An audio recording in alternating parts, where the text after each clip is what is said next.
প্রতিমা বিসর্জনের 24 ঘন্টার মধ্যে প্রতিমার কাঠামো, খড় ও অন্যান্য সামগ্রী জল থেকে তুলে সুনির্দিষ্ট স্থানে রাখুন। মূর্তির কাঠামো ও অন্যান্য সাজ সরঞ্জাম পুনরায় ব্যবহারের জন্য প্রতিমা শিল্পীদের কাছে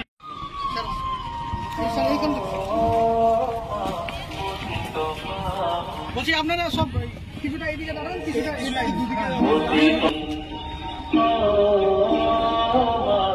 পশ্চিমবঙ্গ সরকার কর্তৃক West Bengal state NGRBA programme management group নদীর জলে অথবা ঘাটে ফেলবেন না। নদীর গতিপথ অবরোধ করে বৈচিত্র্যে ব্যাঘাত ঘটাবেন না। নদীর পাড়ে শৌচকর্ম করবেন না। তাই শুনুন, গঙ্গা পরিষ্কার আমাদের অঙ্গীকার। তাই জেলা প্রশাসনের দেওয়া নির্দেশিকাগুলো আমরা মেনে চলি।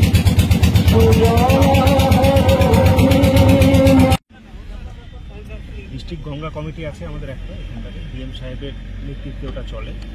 মানে আমাদের জেলার গঙ্গা দূষণ, খালি গঙ্গা নয়, অন্যান্য যে সমস্ত নদী আছে সমস্ত দূষণ কী করে আমরা রোধ করতে পারি, মানুষের মধ্যে জনসচেতনতা কী করে বাড়ানো যায়, সমস্ত বিষয়ে আমরা সারা বছরই কাজ করি।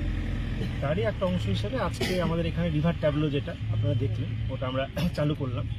এটা জেলার ঘাটে ঘাটে ঘুরবে এবং সমস্ত যে জনসাধারণ তার মধ্যে সচেতনতা বাড়ানোর চেষ্টা করবে। মূলত ধরুন আমরা যেটা যদি দেখি যে গভর্নমেন্টের তরফ থেকে অনেক কাজ হচ্ছে, কিন্তু সেই কাজটা যেটা আমরা কোনো একটা কাজ করলাম সেটা ধরে রাখাটা খুব গুরুত্বপূর্ণ, এবং সেটা তখনই সম্ভব হবে যখন মানুষ সজাগ হবে, মানুষ সচেতন হবে।